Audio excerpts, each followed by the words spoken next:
Story 1. So, I'm a 28-year-old woman, and I've been married to my husband, Adam, for the last 7 years. I really love everything about being married to him except for one big thing. His sister, Emma. She's kind of like a rain cloud that never goes away, always there to make things a bit gloomier. Now, I want to be clear. When I first met Emma, I thought she was pretty cool, but as time went by, my feelings about her did a complete 180. Emma has this way of being super negative all the time, and she's really good at getting people to do what she wants, but not in a good way. It's like she's playing a game where she's the only one who knows the rules. I've spent so much energy just trying to stay off her radar because I've seen what happens when someone gets on her bad side, and it's not pretty. To give you a bit of history, there was this time when Adam was 17. He was dating this girl who was really close friends with Emma, but eventually, they broke up because Adam felt like he was being pushed into the relationship more by Emma's influence than his own feelings. It's just one of those situations that show how Emma tends to pull the strings behind the scenes. When Adam was 23, he was single again, and that's when Emma tried to play matchmaker. She really pushed for him to get together with one of her friends. Adam wasn't having any of it, and they ended up having a massive argument about it. Emma was so upset that she ran to their parents crying, trying to convince them that Adam should be with someone she approved of, someone she was comfortable with. Thankfully, their parents didn't take her side. Fast forward a bit, and that's when Adam and I met. We totally fell for each other, and the good news is his parents were all for it. They really supported us getting together, but here's the thing with Emma. She never warmed up to me. Whenever I was around, she had this chilly vibe, and for some reason, she kept bringing up Adam's ex-girlfriends out of nowhere. She'd mention how great they were doing and suggested Adam should catch up with them. It was super awkward, and not just for me. Adam found it strange too, and eventually he had to tell her to stop bringing up his exes all the time. So, whenever Emma got called out for constantly talking about Adam's exes, she didn't take it well at all. Instead of stopping, she'd get really upset and start saying things to me like I was just being jealous. She'd even go as far as to say that Adam shouldn't be with someone as insecure as me. It was like she was trying to make me look bad on purpose. But Emma didn't stop there. Whenever Adam's parents invited us over for dinner, she'd pull this move where she'd randomly bring along one of Adam's ex-girlfriends. She'd make up some story about how she just happened to run into them that day and felt like she had to invite them to dinner just to be polite. It was so obvious what she was doing, and it was really awkward for everyone. And it's not just in person. Emma keeps tabs on me online too. Even though she doesn't follow my Instagram, I can tell she's always watching. My account is public, so I see that she's often the first one to check my stories, and if any guy leaves a comment on my photos, she'll make a big deal out of it. She goes straight to Adam and tries to make it seem like I'm posting inappropriate stuff. Adam and I just have to laugh at how ridiculous her accusations are. It's like she's trying so hard to find something to complain about, but it's just not working. When Adam and I were getting serious and decided it was time to move in together, Emma took her meddling to a whole new level. She actually told Adam he should break up with me, going on about how I had so many flaws and how she could find someone way better for him. Hearing about this really hurt my feelings because I had always tried to be nice to her despite how she treated me. But things didn't get better. In fact, they got worse. When Adam and I got engaged, the day we announced our engagement, we had a little party to celebrate with our friends and family. Everyone was super happy for us, giving us hugs and congratulations, but Emma, she was silent the whole time. Then, all of a sudden, she just stood up, left the party, and everyone was just staring, totally shocked by her reaction. Later on, Adam gets this call from Emma, and she's crying and yelling, saying how upset she was. She couldn't believe that Adam had told her about the engagement at the same time as everyone else. She felt like she should have been told first because she thought she was the closest person to Adam. It was just another example of how Emma made everything about her, even our happy moments. Emma seemed to think that because she was Adam's sister, she deserved special treatment, like being the first to know about our engagement. But her way of dealing with her feelings took a strange turn. She sent me this message that was kind of on the edge of being a threat. She told me I better be a good wife to Adam, claiming she had always been the most important woman in his life until now. The message was so bizarre and off-putting that I couldn't even bring myself to reply. I just left it on read, which probably made her even angrier. After that, Emma started to act like I was invisible whenever we were in the same place. But despite giving me the cold shoulder, she didn't back away from the wedding plans. She was there when I went looking for my wedding dress and during my bridal shower. It was during these events that she took her criticism to the next level. She didn't hide her negative feelings about the choices I was making for the wedding. It was like she wanted to make sure I knew she wasn't happy with anything I decided. Despite both my future mother-in-law and my fiancé, Adam, calling Emma out on her behavior, she just wouldn't let up. It was like nothing could make her change her ways. Then, one day, something happened that just pushed me over the edge. I was talking with my future mother-in-law about how much I was looking forward to a peaceful wedding, and Emma happened to overhear us. She couldn't resist jumping in to mock my choices, saying they lacked class and reinforcing her wish that Adam had chosen someone better. That moment just broke me. I couldn't hold back any longer. After all the constant digs and mean comments she had thrown my way, so I let it all out. I yelled at her, telling her I was done putting up with her taunts and negativity. I was so firm and loud, making it crystal clear that she was no longer welcome at our wedding. Emma's reaction was one of total shock. She gasped, looking at me as if she couldn't believe I had finally stood up to her. It was a turning point, showing her that I wasn't going to let her walk all over me anymore. My mother-in-law was completely on my side during the whole ordeal with Emma, which felt really supportive, but Emma didn't stop there. She went to Adam, trying to play the victim by saying how I had embarrassed her. She even told Adam he needed to control me considering I was going to be his wife. Adam wasn't having any of it. He backed me up 100%, telling Emma that unless she apologized, she wouldn't be welcome at our wedding. Emma did send an apology, but it seemed like she was only doing it because she had to, not because she really meant it. I saw her message, but I didn't respond. I was so caught up in getting everything ready for the wedding and honestly just too tired to deal with more of her drama.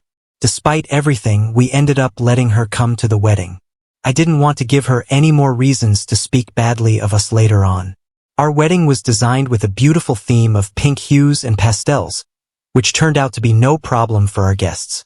Everyone embraced the theme wonderfully, adding to the magical atmosphere of the day. It was a visual celebration of love, and despite the earlier tensions, the day itself unfolded beautifully, wrapped in soft colors and filled with joy. However, sister-in-law showed up wearing a black floor-length gown with a veil, as if she was coming for a funeral. We were shocked to say the least. Sister-in-law went around telling everyone how she was mourning for losing her brother to another woman. During the reception, my husband could see that I was uncomfortable with sister-in-law's wedding outfit and confronted her about it. She tried to play the victim by saying that she had the right to wear whatever she wanted and that I was too controlling. In the end, mother-in-law and father-in-law asked her to leave when she wouldn't stop making a scene. It was humiliating for me, and ever since that day, I have steered clear of her. When I gave birth to my son, Nate, I refused to allow sister-in-law anywhere near our baby. She did try to find it, but my husband and his parents had my back. They understood exactly why I didn't want sister-in-law near my baby and respected my decision. 2 years ago, sister-in-law had a miscarriage with her then-boyfriend, Max, and it completely broke her. It was indeed a sad time for everyone. Adam and I felt sad for her since we already had a child, so after her miscarriage we decided to be a bit more forgiving. We would invite her to our place so she could bond with our son, Nate. I have to say that she has been surprisingly sweet to our son, despite how she behaves with me. In the beginning, she seemed to have changed, but over time, she had gone right back to who she was before.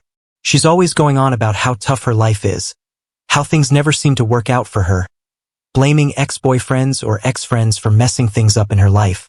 Over time, I have noticed that in her head, she is never wrong. She rarely admits to any fault in conflicts and is constantly trying to get people on her side by playing the victim card. This year, she decided to get married and invited everyone except us. Adam was shocked to find out that we were not invited since our relationship seemed to be better. When we questioned her about it, she started to say how she could not allow me to come since I might do something to upstage her wedding. I did call and ask her why she would think something like that when I have never done anything to her. Emma started to say how she had knowingly dressed up in all black to our wedding, so now she was afraid I might do the same, and this is why she didn't want me in her wedding. I was furious about how manipulative she was and straight up told my husband about this. Adam talked with his parents, and they decided to tell sister-in-law that they would neither pay for the wedding nor would they be attending. This reduced sister-in-law to tears, and she started to blame me for creating this fiasco. My husband informed her that she had shamelessly admitted her own mistakes, so she had no right to be pointing fingers at me, but Emma justified her actions, saying that our wedding happened a long time ago and that I should just get over it. Later, since father-in-law and mother-in-law were still refusing to pay for her wedding, she reached out to apologize to me and begged me for forgiveness. I hate to admit this, but Emma can be very sweet and persuasive when she wants something. I forgave and wanted to just move on from the past. Her wedding with Max went well. We all attended and had a good time. Not even 6 months later, Emma was at our doorstep complaining about how her marriage was falling apart. Adam and I let her stay with us for a few days, where she would vent for hours on end about her husband. They seemed to be having issues with getting pregnant, and Emma was clearly blaming Max for everything. I tried to talk to Emma, but she was adamant that it was all her husband's fault. When she was not complaining about her husband, she would be hyper-focused on our lives and try to make up things that didn't exist. For example, I generally go to the gym every morning before going to work. Sometimes, when I'm running late, I take my work clothes so I can finish my workout, take a bath, and change into my work attire. Sister-in-law noticed this for some time and would ask me a lot of questions about it, like why was I taking a bath or why I even needed to go to the gym. I didn't think much about it and would tell her how I liked maintaining my weight and how I didn't like going to the office all sweaty. She would purse her lips and, eventually, things got okay with Max, and she went back to living with him. On a weekend, my husband and I went to have lunch with mother-in-law and father-in-law. Sister-in-law and Max had also been invited. We left our son, Nate, with a babysitter since he usually got bored when us grown-ups would talk for long hours and wanted to stay at home and play. During lunch, mother-in-law was telling us about how one of her friends is currently divorced. She was telling us about how her friend's husband cheated on her, so she left him and took half of his assets. Sister-in-law suddenly interrupted her to ask my husband if he and I had signed a prenup before we got married. We stopped eating to look at her, and she acted like I wasn't even there and looked at my husband expectantly. Now, my husband is not someone who minces his words, so he told us straight up that since he and I both earn quite well, we saw no reason to get a prenup. Sister-in-law snorted and started to say how nowadays there are a lot of cheaters around us and that he could be blindsided any day. I took offense to her words and asked her to tell us exactly what she was insinuating. Sister-in-law then started to say how I was definitely meeting up with someone since I was always carrying a change of clothes everywhere, and that as Adam's sister, it was her duty to warn her brother. I was shocked to hear these words. Father-in-law and mother-in-law immediately came to the rescue and went off on her to stop making up such things, and that she should not matter her nose into others' business. Sister-in-law, without missing a beat, went on to say how she was only trying to be there for her brother and started to joke if our son, Nate, was really Adam's son since he didn't exactly look like him. I swear I watched my husband's face go red in anger. I have never seen him this angry in my life. He looked Carlos straight in the eye and told her that this was why she was not a mother yet since she didn't deserve to be one, and that her child was better off in heaven rather than with someone like her. Emma's mouth hung in shock. Mother-in-law and father-in-law just stared quietly at my husband and went off on Emma about how she was a shameless person who tried to ruin everything because she had nothing good going on in her life and how she was just a loser married who did nothing the whole day when her husband worked hard the whole day. He continued to say, instead of pointing fingers at me and asking us about prenups, she should worry about her own marriage since she was clearly projecting. Emma was reduced to tears and started bawling. She looked at Max, who was sitting right next to her to support her, but he never uttered a word. I have never seen my husband lose his mind this way. In the end, she got up from her chair to run into the bathroom. My husband was fuming. Mother-in-law came over to calm my husband down as I rubbed his hand. He told me how sorry he was for what his sister told me about our son, and I nodded because I understood just how frustrating she could be. I was kind of glad my husband stood up for me so publicly since I had taken enough from Emma over the years. After he calmed down, he apologized to Max but ignored Emma completely. After lunch that day, we went back to no contact with Emma. Her behavior was not only affecting me, but it was also affecting my husband. We just blocked her from everywhere so she could not reach out to us. Mother-in-law and father-in-law did talk to us about the lunch and agreed that Emma had gone too far this time. They could see how their usually calm son had gone unhinged after Emma had kept pushing him. It has been a year now since we have talked with her, and everything has been going smoothly. 2 months ago, I found out I was pregnant. This was a complete surprise since we were not even trying. My husband and I feel blessed to welcome another family member. We were waiting for the right time to inform everyone. I decided to reveal it on my husband's birthday. Mother-in-law and father-in-law wanted to celebrate Adam, so they were having a big bash for him in their backyard. Close family and friends have been invited. Sister-in-law must have heard about this from others and decided to show her face. My husband and I were shocked to see her. Sister-in-law came and hugged Adam, telling him how much she had missed him and how sorry she was for their last conversation. My husband took my hand and told his sister that she should be apologizing to me since she had pointed fingers at my character. Sister-in-law nodded, turning to me and apologized. She told me how she had been going to therapy the past few months and had realized how wrong it was for her to humiliate me like that. I did not believe a word she was saying, but I didn't want to be rude to her in front of everyone, so I just nodded. Mother-in-law and father-in-law did check up on us and told us that they had no idea she would be coming and assured us that if we were not comfortable, they would kick her out since this was a party for my husband. But Adam didn't want to make a scene, so we agreed to let this go. Throughout the party, I could see sister-in-law laughing and mingling with everyone, which was a bit odd. She seemed too positive, which was completely not her character, but she had mentioned going to therapy, so I wanted to give her the benefit of the doubt. When it came time to cut the cake, Adam gave a heartwarming speech about how he considered himself the luckiest guy in the world, grateful for yet another year with a wife like me. His words made me blush with joy, and I couldn't help but appreciate the fact that my husband and I were still deeply in love, just as we were when we first started dating all those years ago. Then, Adam and I decided to share some exciting news with everyone. With smiles on our faces, we announced that we were expecting a baby, and everyone took a moment to process before exclaiming in happiness. As my mother started to cry and came over to hug me, mother-in-law and father-in-law had tears running down their faces as they congratulated me and Adam. Everyone was so happy for us and were excitedly asking us if we had come up with baby names. The only saw farm that stuck out was sister-in-law. She looked at us stunned. I thought maybe she was taking some time to process, but then her expressions changed, and she just walked away from us looking pissed. I was a bit worried, thinking if she was going to ruin yet another celebration for us, but got distracted with other people coming over to talk to me. When it was time to serve lunch, I got up to help my in-laws bring the food out, but Rick and my parents urged me to remain seated, telling me that I should not even lift a finger during this time. I was sitting in my seat patiently waiting for my husband to bring me a plate when sister-in-law came up to me beaming. She had a plate of food in her hands and handed it to me, loudly announcing that she personally wanted to serve me food since she was so happy about my pregnancy. As she handed me the plate, she even made a comment about how she wanted to make it up for me for all the time she had been rude to me in the past.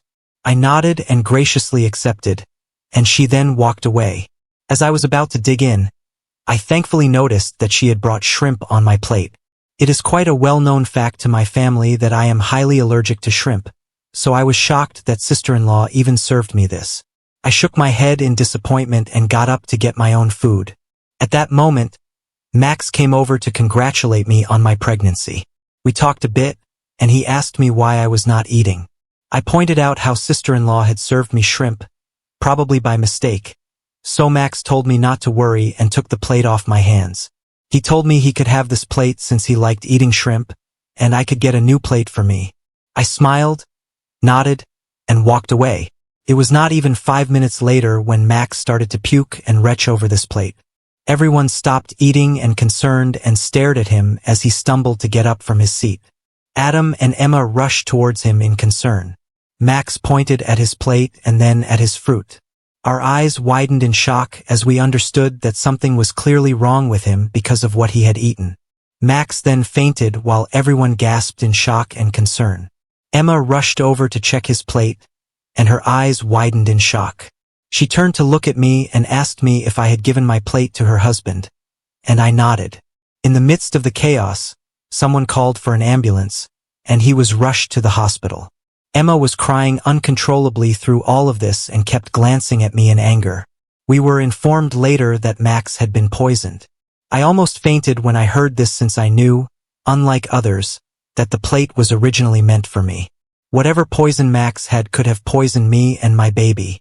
Adam, mother-in-law, father-in-law, and my parents have no idea about this yet. The police were called to take the food that he ate as evidence since no one had any idea what was in the food that caused them to faint this way. At this moment, as I'm typing this, Max is still recovering in the hospital while Emma stayed with him overnight. My husband and I have been answering calls from relatives inquiring about what happened to Max and who could have potentially poisoned him.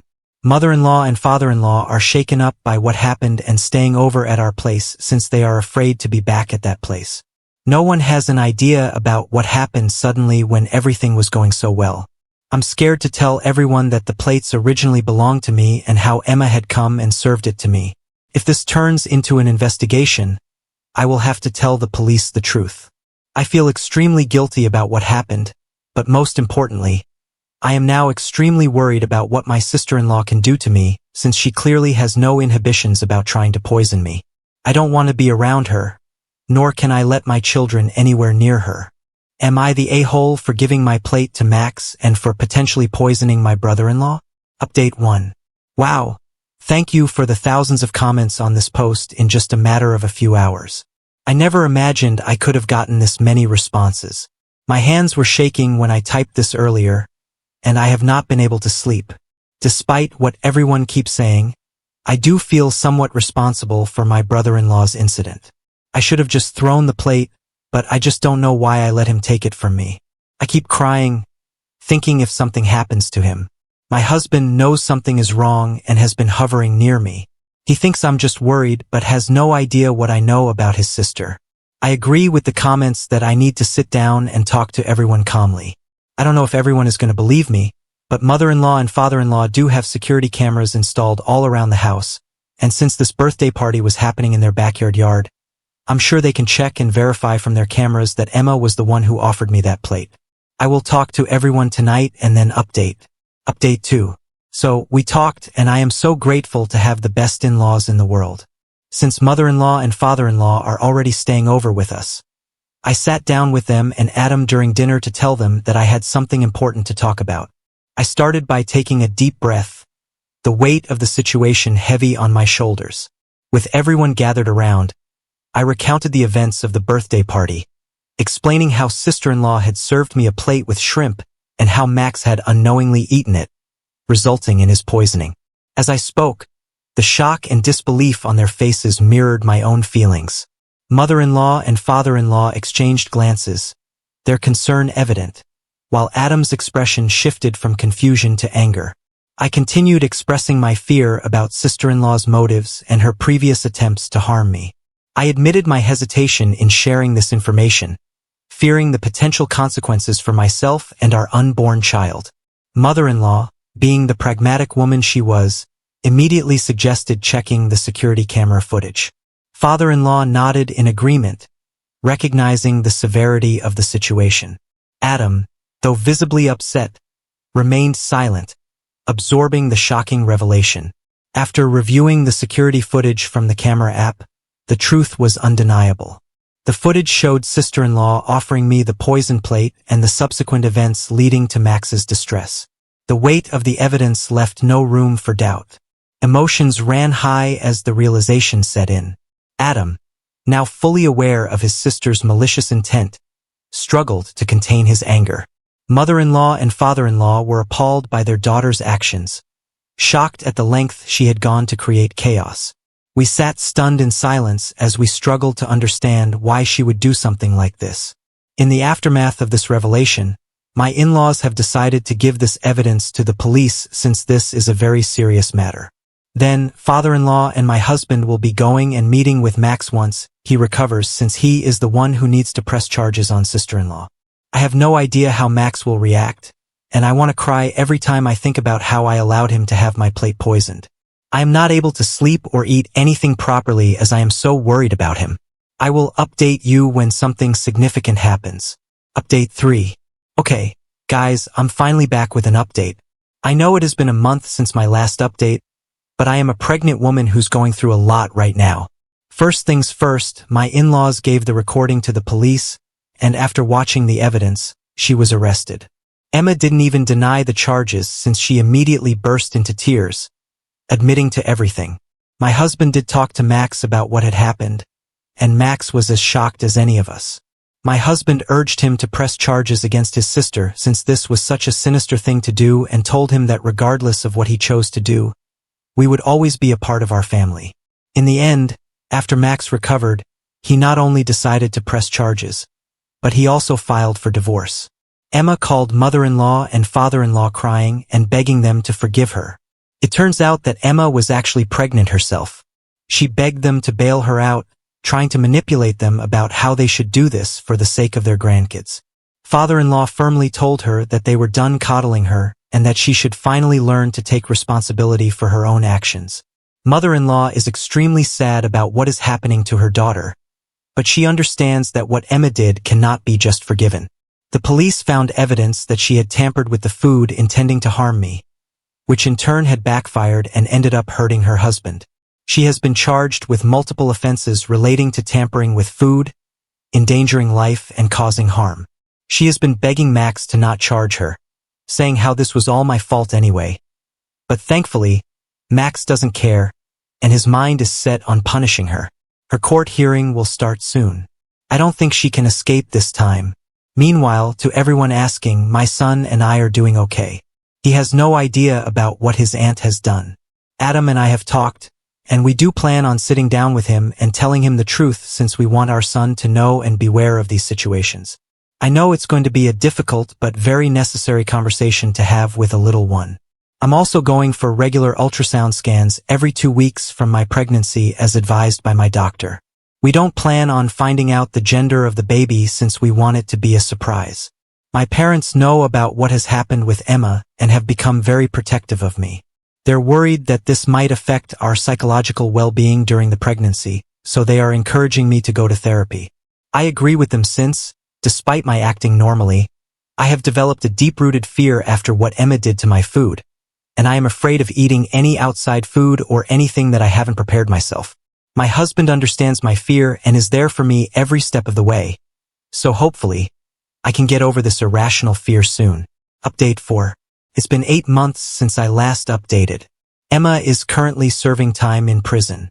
She was found guilty of the charges. I never attended her court proceedings, but sometimes my in-laws would, and they told me how Emma admitted to the court that she had been jealous of me for years since she never wanted an outsider to marry her brother. She had always dreamt about one of her best friends marrying my husband, which is why when he started to date me, she would always try to bully me. When we announced that we were pregnant during my husband's birthday party, she was filled with jealousy since she was about to announce her pregnancy as well. She had suffered a miscarriage previously, so she wanted to share her good news, but she thought we took away her moment to shine. So, according to her, due to her pregnancy hormones, she got so pissed that she mixed a small amount of rat poison with my food. She admitted how she just wanted me to end up in the hospital but never wanted to physically harm me or the baby. She told how she never expected that I would give my plate to her husband and how I basically poisoned her husband, so she deserved to get a lighter sentence. Of course, the judge called her bluff, and she was sentenced to prison and will be away from our lives for quite some time. Max has also successfully divorced us, so he is finally free as well. We have met him over the months, and we continue to include him in our family activities whenever we can. He and I have talked, and I have apologized to him profusely for giving my plate to him, but he assured me that it was never my fault.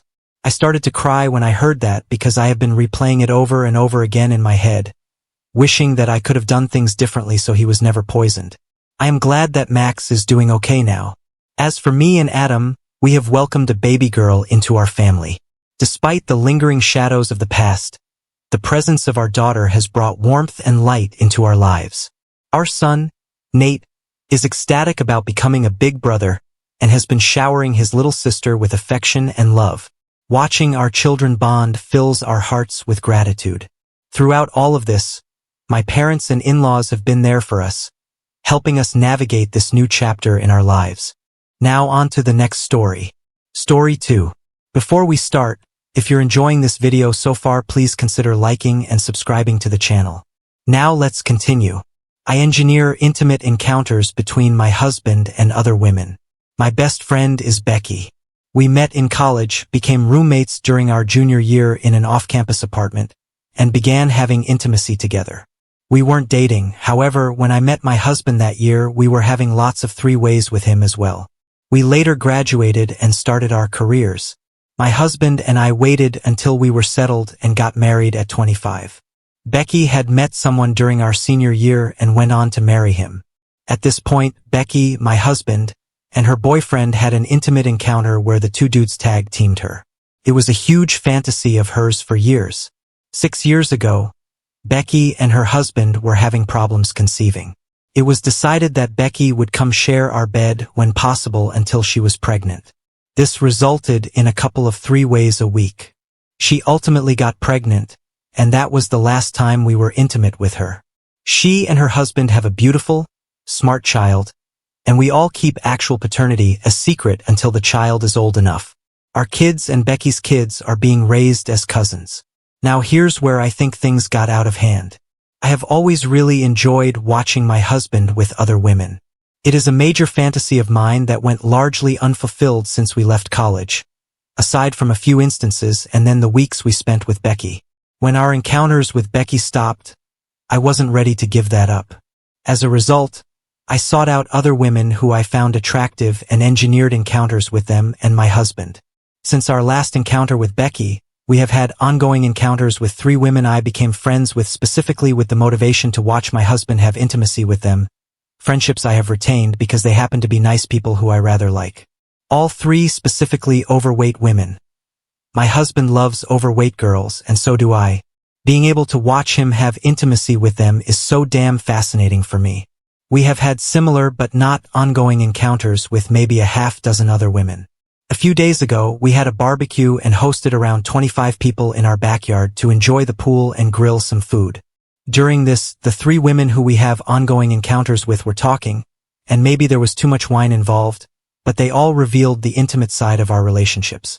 2 of my other friends who we are not intimately involved with were participating in that discussion and are now aware. Becky was also involved in that discussion and has found this all hilarious, although she at least has been sympathetic as I've been asked by these 2 other friends why we never made a pass at them or expressed their surprise and have teased me a bit, especially on social media where one of them has already tagged me in multiple posts of a large capital Y without other context. And now one of the women we're active with thinks Becky's child looks like my husband and has privately asked me if I put my husband out to stud. I'm pretty sure that all of this is now common knowledge thanks to the local gossip trade, and I feel like other mothers are glaring at me and have been distant these last few days when I drop my children off or pick them up from their activities. Now on to the next story. Story 3. I'm a 26-year-old woman, married to my husband David, also 26, for 2.5 years. We've been buddies for 6, but brace yourselves, folks, because the real bombshell comes from David's older sister Olivia, who's a whopping 29 years old, and it's her who's about to set the whole family ablaze with the jaw-dropping drama I'm about to spill. Just 3 weeks ago, out of the blue, Olivia hit me up asking if I'd join her on an all-female family getaway to Spain. You won't believe this, but my mother-in-law and my husband's cousin Emily, who's 27 and a total dynamo, are practically joined at the hip. It's crazy, right? Even though David and Emily are just cousins, they're like peas in a pod because they were in the same grade and went to the same high school. So naturally, I've also become super tight with Emily. At first, I wasn't exactly jumping at the chance to go on a family vacation because I didn't think it would be a blast with Olivia and my mother-in-law in tow. After some heart-to-heart with Emily, she spilled the beans that she was desperately in need of a break and was totally up for the trip. In fact, she practically twisted my arm to join her. I eventually caved in and said, "Why not?" The crazy part? Olivia was the sugar mama behind the whole trip, footing the bill for the flights and our fancy hotel stay. And believe me, money was no issue for her. she was swimming in cash. Olivia's husband happens to be a top-notch neurosurgeon, making their bank account look like it's on steroids. Olivia, on the other hand, runs her own event management company, but let's be real, it practically runs itself. She just doesn't want to be labeled as a socialite who sits around sipping cocktails all day. Interestingly enough, she holds a literature degree, which she's never actually put to use. In fact, she's pretty convinced that her college years were a colossal waste of time, except for that one magical moment when she crossed paths with her current husband at a friend's party. David has told me that Olivia has been spoiled rotten by her parents ever since childhood, and whatever she wanted, she got. That has extended into adulthood, and even now, she thinks that just sulking, pouting, and the silent treatment will be enough to manipulate people into doing what she wants. It doesn't help that her husband and her parents still encourage such infantile behavior. David spilled the beans and told me that Olivia has been treated like an absolute princess since she was in diapers. Anything she ever desired, she got. And this pampering hasn't stopped even now that she's all grown up. Believe it or not, she still thinks that throwing a tantrum, pouting, or giving the silent treatment is a surefire way to manipulate people into doing her bidding. The wild part? Her husband and her parents are still cheerleading for this childish behavior. Talk about enabling to the extreme. I had to trek to the airport, which was a trek from my house. I actually arrived there a whopping half an hour ahead of schedule. Now here's the kicker.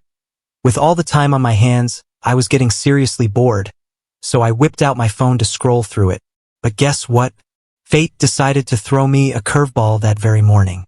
My phone's vibration motor decided to kick the bucket, so it wasn't buzzing or vibrating at all. Talk about bad timing. Whenever I received a notification, like it usually does, I didn't have the time to repair it that day, so I decided I'd do it once I returned from the holiday. It was purely by luck that I had been on my phone when I received the message. I received an image from Olivia where she'd sent me the screenshot of a text she'd received from a number I didn't recognize. The conversation had an image followed by a text, and once I downloaded it, I opened the image to check out the contents because it felt bizarre that Olivia was sending me the screenshot of someone else's conversation. As soon as I did, my blood froze because the picture had been clipped right outside of my house by someone who had a pair of scissors in their left hand. In a flash, I got another message from that same mysterious number. It said, "Tell your precious brother's wife that I'm back." Olivia followed up with a screenshot claiming she'd received this text from an unknown number just a few minutes ago. She was absolutely petrified, convinced that something was seriously wrong with David's safety. That's when it hit me like a ton of bricks, sending me into full-blown panic mode. You see, I have a dark history of being stalked back in my college days, and that was hands down the most terrifying phase of my life. So you can imagine the sheer terror that swept over me in that moment. I had a stalker who had randomly clicked pictures of me from the back and sent them to me throughout the day. He wouldn't text me on my number but would use dummy social media accounts to talk to me. He'd asked me to meet him at certain spots, but he'd never show up. I wouldn't go unarmed and I was trained in jiu-jitsu, but even then, I felt very afraid of what would happen. This went on for 2 whole months, and I didn't tell anyone because I was scared of what he might do if I did. Initially, I tried to get the guy to stop, but he texted me and told me that if I believed even a word of this to anyone, then I'd be in big trouble. It even sent me a similar picture from right outside my parents' house to frighten me. This is where things take a dark and chilling turn. I was petrified, like I mentioned earlier, and the fear was so intense that I couldn't bring myself to confide in anyone about it. I just kept my terror locked inside, resorting to silent prayers for my safety whenever I had to step out for classes. In those initial weeks, I'd cautiously make the trek to class and back to my dorm, but that was it. Soon, it escalated to the point where I flat out refused to leave my room altogether. You know why? Because I was bombarded with pictures of myself, and I mean seriously unnerving photos, on such a frequent basis that it felt like I was being watched every single moment. It was a living nightmare. It was then that my roommate finally realized that something was wrong and forced me to tell her. And after that, we went to the police to report this. Within a few days, the arrest had been made, and very ironically, it happened to be a guy from the computer engineering department. He was a senior and had a history of making girls on campus feel creeped out or harassed. Unfortunately, he'd taken a liking to me, and so he started stalking me. And because he specialized in cyber safety, he was able to find out a lot about me from my social media accounts, which happened to be public at the time. He'd also simultaneously been stalking another girl who hadn't reported this for the same reasons as me. Once he was caught, he was kicked out of college, and that was the end of him terrorizing me and other women. After a few days, word had it that his parents swooped in, snatched him up, and shipped him back to his home country. Fast forward several years, and I had almost buried that dark chapter in my past. But as soon as I laid eyes on that image, it was like a floodgate of terror came crashing back into my life. Without wasting a moment, I dialed 911 in sheer panic. I urgently urged Olivia to rush over to my place, but in my frantic state, I forgot to mention that I had already called the cops because my primary concern was getting a warning out to David. Instead, I got a cab within minutes and started trying to call my husband desperately because I knew that he was still asleep. It was 8 o'clock in the morning at the time, and my husband has a tendency to sleep late on the weekends, so I knew it wouldn't be easy for me to get through to him. But luckily, he did answer me when I called him for the first time. I could tell that he'd just woken up because he sounded drowsy, but I didn't have time to spare, so I told him to arm himself with something heavy, lock himself in the bedroom, and block the door somehow. He was confused, but as soon as I mentioned the picture, he told me he understood and did as I told him. I remained on the phone with David during that seemingly endless 45-minute cab ride back home. I clung to the call, my heart pounding, even as the police arrived and meticulously searched our house. In the midst of it all, I didn't dare check my phone with the vibration feature on the fritz. There were no physical cues from notifications to prompt me either. When I finally arrived home, their inspection was nearly complete, and to my relief, they hadn't unearthed any trace of a suspicious individual in the vicinity. I was having a full-blown panic attack by the time I reached home, and it took me several minutes and half a bottle of water to finally calm down. The cops told me that they'd run the phone number through the system, and the only name that had come up was Ethan. That wasn't my stalker's name, but a fake name for his phone number would be totally feasible. By then, I'd forgotten about Olivia and my phone and hadn't checked it in a while because I was just so relieved to see that David was safe. The cops who'd come to my house informed me that they'd sent 2 cops separately to pay this person after the cybercrime department had tracked the sender and were currently bringing them to the police station. David and I wasted no time rushing over to the nearest police station mere minutes after we got home. But here's the real jaw-dropper. Olivia was escorted in by 2 stern-looking cops, her tears flowing like a waterfall. By now, I'm sure most of you have already pieced together what happened. And yes, it's exactly what you're thinking. For some inexplicable reason, Olivia thought it would be a brilliant idea to pull a prank on me that morning, just to mess with my head a little before our trip. She'd met a friend of mine from college for work a couple of days back, and of course, I'd come up while they were discussing families. Once they discovered the connection, my old college mate told us all about my stalker in college, which was something I became very popular for. I'm not bragging, but after the stalker incident, my popularity among the students and teachers alike had pretty much skyrocketed because everyone likes a good scandal. I never thought it was fun to be pointed out and whispered about, but people had remembered, and I guess we're still talking about it.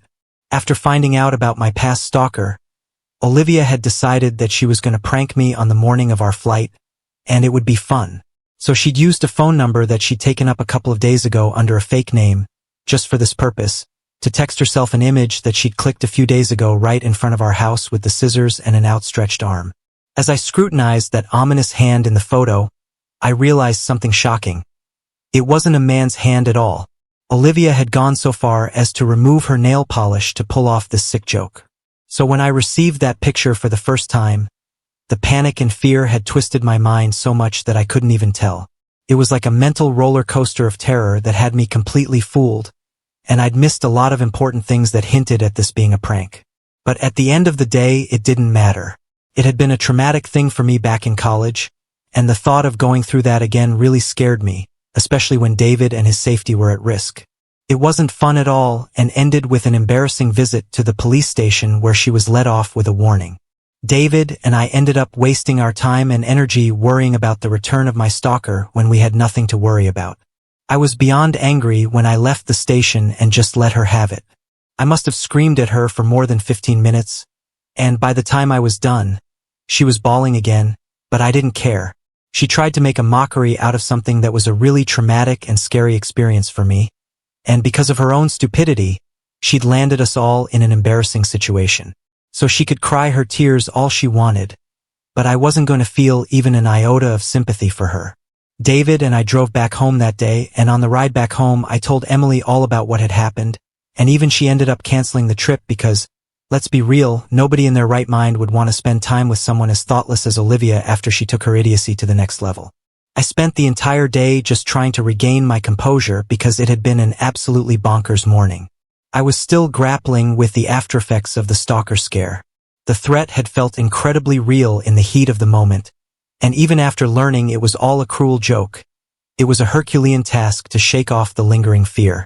It had resurrected the darkest period of my life, and that kind of fear doesn't dissipate easily.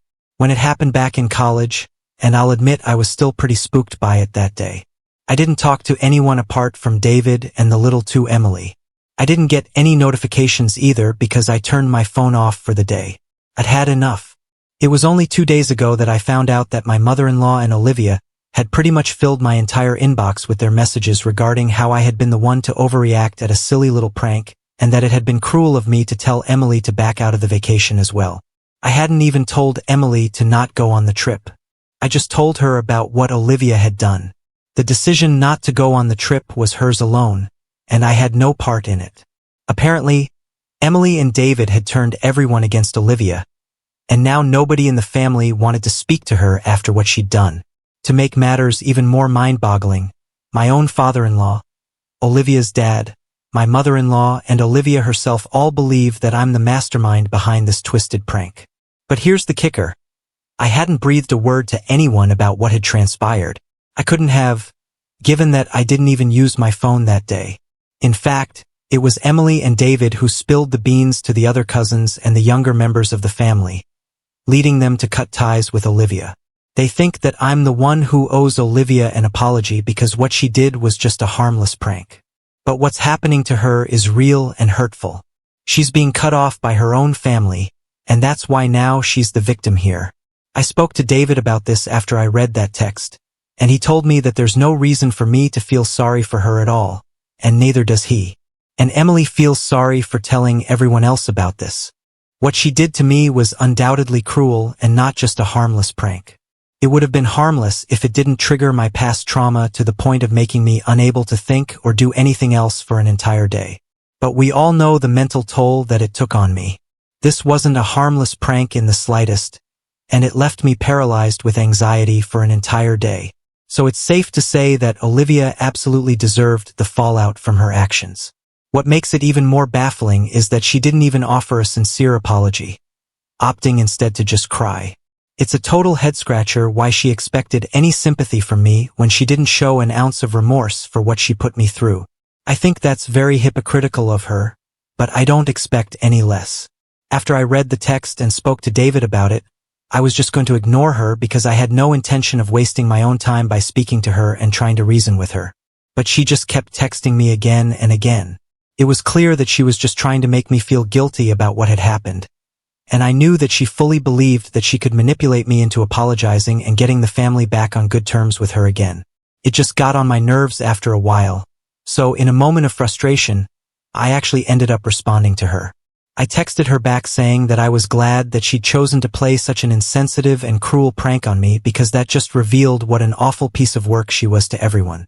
She brought all this upon herself, and honestly, she's got no one else to blame. I made it crystal clear that I wasn't involved in the other family members turning their backs on her. But secretly, I wished I could take credit for helping to rid our family of such a toxic presence. And to top it all off, I wrapped up the message by telling her that she's just as nasty on the inside as she appears on the outside, hinting at her weight. I'm not generally someone who judges people by their bodies because I have been bullied for my own body in the past for being excessively skinny, but here I just wanted Olivia to feel bad. I knew she was insecure about her weight, so that's where I chose to hit her because I knew it would hurt. I don't know if I was too hard on her, but I did feel good after I sent that message. I tried very hard to keep my opinions to myself and my temper under control, but she just kept texting me and went on pushing and pushing until I finally lost it.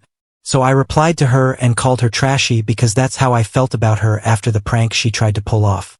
I used to tolerate her earlier despite her spoiled and insensitive behavior, but this was way beyond my tolerance now.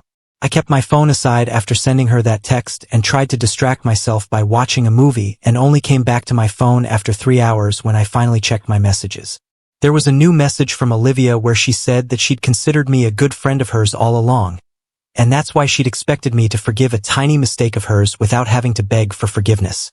It's like she was dropping hints that she was sorry, though I couldn't quite grasp what that meant. But I guess it clicked for her then. She hit me with this. If you're just going to be mean to me, you should have never replied in the first place. Instead of going out of your way to be nasty and make me feel awful, you should have just stuck to ignoring me like you were doing earlier. But I chose to be cruel just to hurt her, which made me just as trashy as her. I don't like Olivia much, but she does have a point, I guess, and maybe I shouldn't have said the things I said. I was just really angry with whatever she'd done, and the way she was still trying to pin the blame on me instead of accepting that she screwed up was making me feel even angrier. She's the one who kept pushing me by trying to gaslight me into believing that this was somehow my fault, and I just couldn't take that. So I guess I went a little too low. The only thing I feel bad for is shaming her for her weight because I know how bad that feels. However, I still don't think she has any right to even approach me and demand an apology after what she did to me. If she'd just been a decent person and owned up to her fault, maybe we wouldn't be here at all. David doesn't think I should apologize because she deserved to be called out. She'd hurt me first and then continued to try and hurt me by gaslighting me and manipulating me by insisting that she was somehow the victim here. He doesn't think I should even feel sorry for her. Now here's where it gets really tricky. Emily, on the flip side, believes that I may have gone a tad overboard with my response. So I'm stuck in this confusing whirlwind of emotions and don't have a clue about the right course of action. That's why I've turned to the Reddit community for advice, because I'd hate to stoop to Olivia's level just for the sake of revenge. I love David, but he's not always the best person when it comes to emotional situations like these. And I also love Emily, but she's a little too emotional, unlike David, and what I need right now is completely unbiased judgment, keeping in mind the circumstances.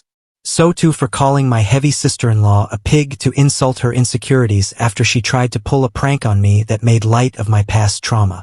Update 1. Hey, so I read the comments on my original post, and I respect everyone's opinions, but I couldn't help myself and did apologize to Olivia for the pig comment that I made. I'm not sorry about anything else that I said, but I just couldn't live with myself knowing that I'd attack someone for the way they look, knowing how bad it had made me feel when I'd gone through the same thing in the past. So as someone who knows how it feels to be bullied for things that are not in my control, I think I did what I had to do to get this thing off my conscience. I just sent the apology text 5 minutes ago, and she hasn't opened it yet, but I hope she does and accepts it. Although I'll be fine even if she doesn't because I'll know that I tried my best. Once I've done that, the ball is in Olivia's court to decide whether she wants to accept the apology or not. On another note, I've decided not to communicate with my mother-in-law, even though she wasn't involved in this mess at all. It's puzzling why she felt the need to jump to her daughter's defense, especially when she knew Olivia was in the wrong. Every single one of her texts was a variation of, "Yes, Olivia messed up, but," or "I understand why you're upset, but," it's baffling. So if she knows why I'm annoyed with Olivia, then why exactly does she expect me to apologize to Olivia? It doesn't even make sense, honestly.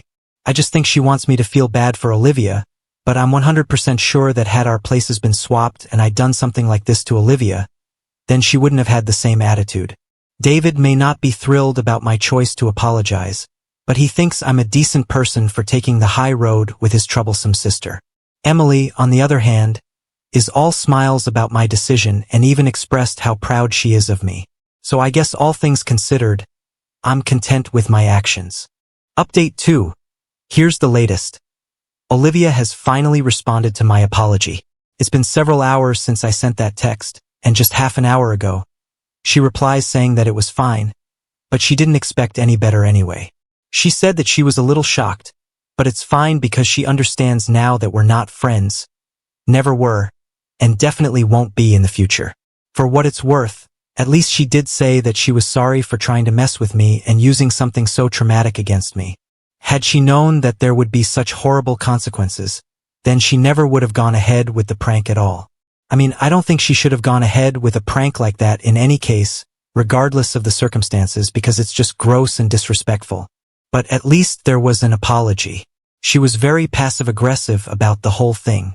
It was crystal clear that Olivia had put some serious thought into crafting a response that was designed to be both maddening and apologetic. Her attempt was quite frankly a pitiful excuse for an apology. But hey, I suppose something is better than nothing, right? At least this way, I won't have to carry the weight of guilt for my own sharp words, and I can finally move forward without dwelling on the harsh exchange. I'm done and dusted with this whole episode. Now onwards, there will be no more Olivia in our lives, and that's the best thing that came out of this whole incident. Update 3. Hey, everyone.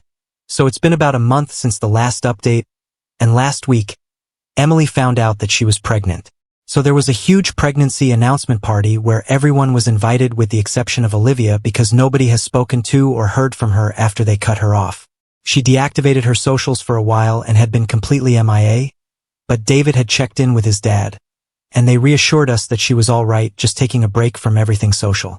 At the time of the party, though, she sent Emily a text that wished her luck on this journey that she was about to embark on. The usual best wishes for a happy and healthy pregnancy, but with a sprinkle of Olivia's classic passive-aggressiveness.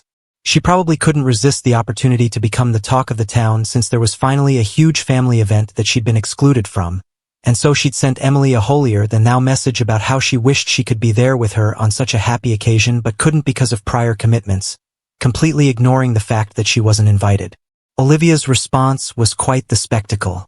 She mentioned how she would have adored the chance to reunite with me, David, and the rest of the family once more.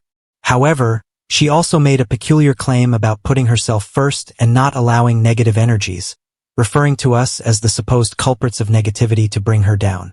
It was nothing short of a load of baloney, and we couldn't help but share a good laugh while reading that message. We didn't give her the satisfaction of becoming the hot topic at the party either because we kept that text to ourselves and didn't tell anyone else. It was just ridiculous how badly she wanted to be a part of things but wouldn't apologize at all. She can choose to suffer in silence, but clearly, that's too much for her to handle. We had our hopes up that Olivia might undergo a positive transformation after her social media detox. We thought she'd take some time for self-reflection and possibly become a better person. But as it turns out, she's still the same old Olivia. Well, good for her, I suppose. At the very least, text messages provided us with some truly entertaining moments, and we couldn't help but chuckle at her hilariously misguided attempt. Now on to the next story. Story 4. Am I the jerk for not paying my daughter's tuition after she refuses to talk to me?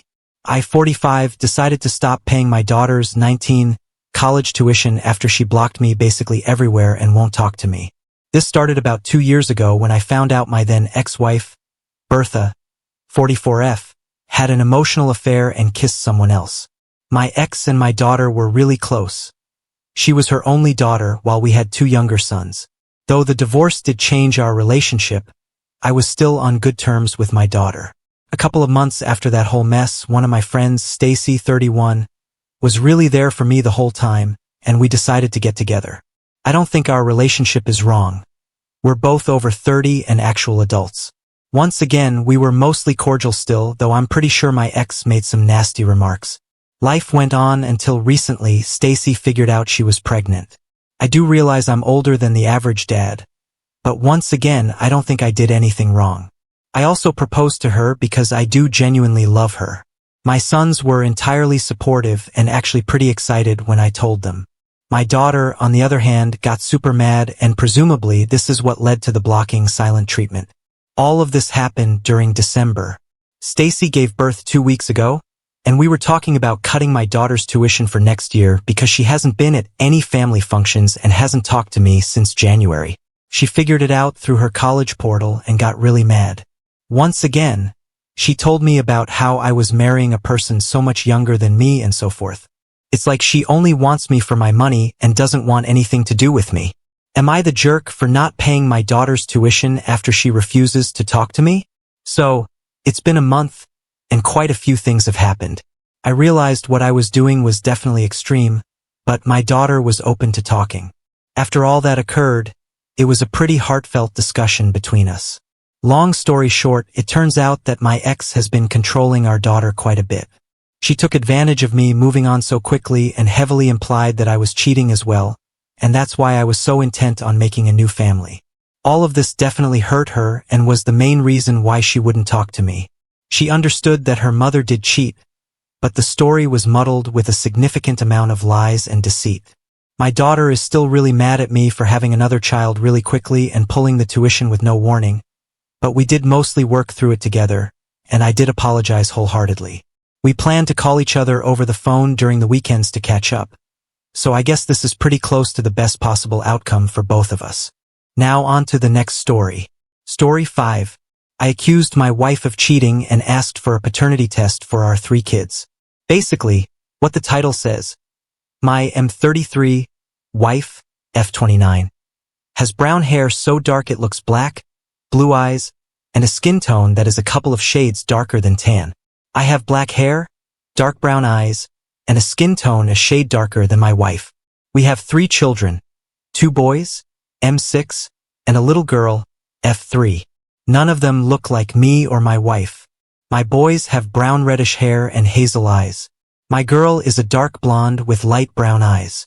They are all on the lighter side when it comes to skin tone. I didn't think anything of it at first. Both me and my wife have some interesting heritage, but from the birth of my sons, my family kept bringing it up to me. They would point out the facial features all the time. Where does that chin come from? Look at those cheekbones. That boy stands as straight as a ruler. Who is hair that straight? Things like that. I shut them down or ignored it all. I never paid any mind to them. Then an old high school friend of my wife's was in town. He was only in town for a couple of days, so there wasn't really time for my wife to meet him for lunch or anything because we had a lot going on. So my wife invited him to our girl's 3rd birthday party. He wasn't at our wedding, and I never met him before, even on previous visits. He was always in and out. Sometimes my wife could see him, sometimes she couldn't. Then there he was. This tall white man with dark blonde hair and hazel-colored eyes. He and my wife were obviously close. They hugged for a long time. The whole time he was there, he was wherever my wife was, and me and my family watched them. If she was putting more food out, he was there helping. If she was collecting plates and cups and trash, he was there giving a hand.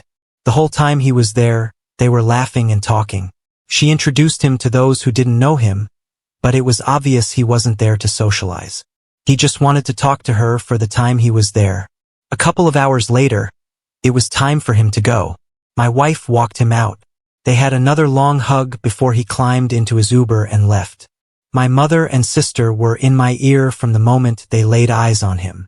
I didn't need to hear their suspicions. I had plenty of my own rocking around in my head. I'll spare you all the gory details of my behavior in the weeks following my girl's birthday. I'll only say I wasn't a pleasure to be around. My wife doesn't like drama.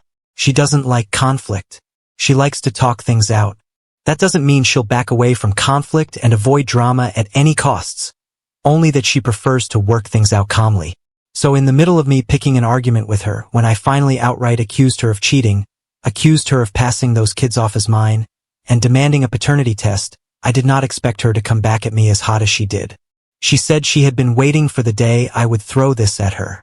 She had not been blind or deaf to all my family had said and done over the years and my allowing it, but she had hoped I had more trust in her than to listen to people that never approved of her, people who had nothing better to do with their lives but talk BS about everyone else. I don't know why, but her saying those things pushed me over the edge. The argument grew and grew. I grabbed her by the upper arm so hard I left bruises and shook her. Her hand came up and slapped me right across the face.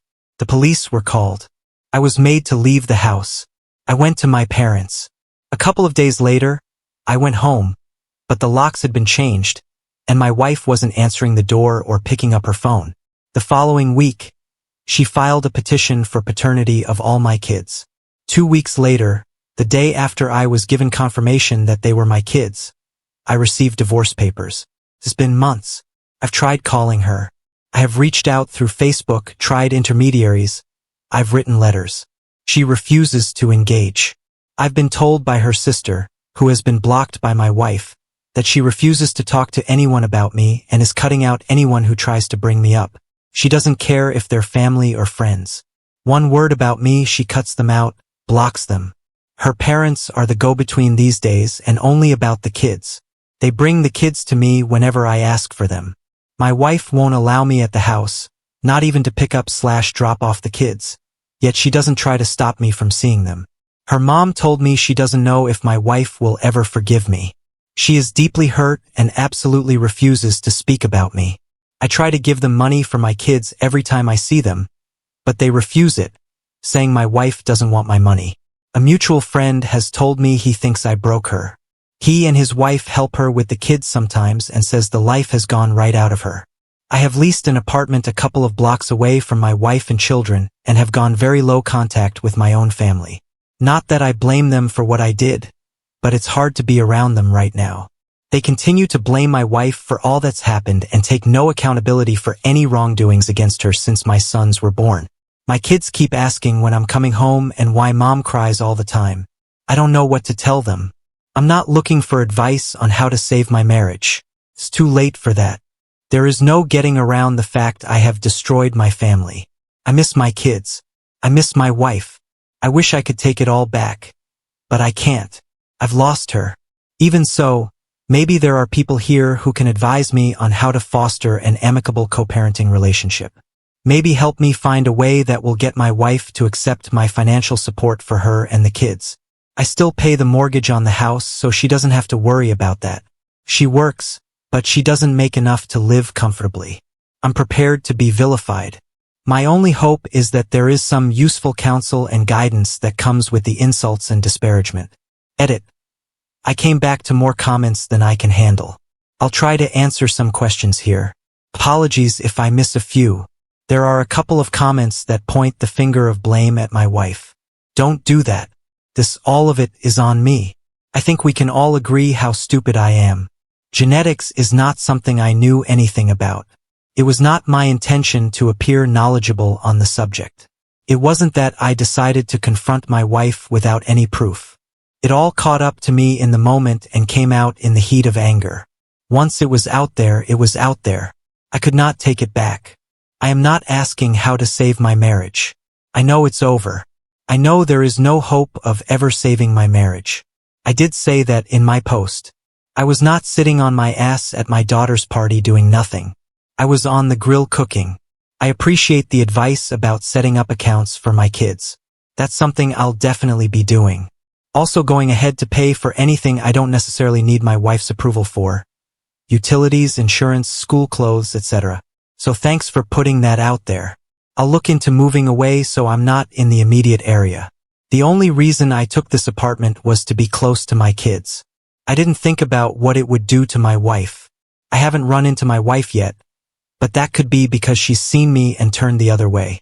It's going to take a little bit of time before I can call her my ex-wife. I know it's over between us. I just need more time to get used to the ex and ex-wife. I don't regret divorcing my wife because our son isn't mine.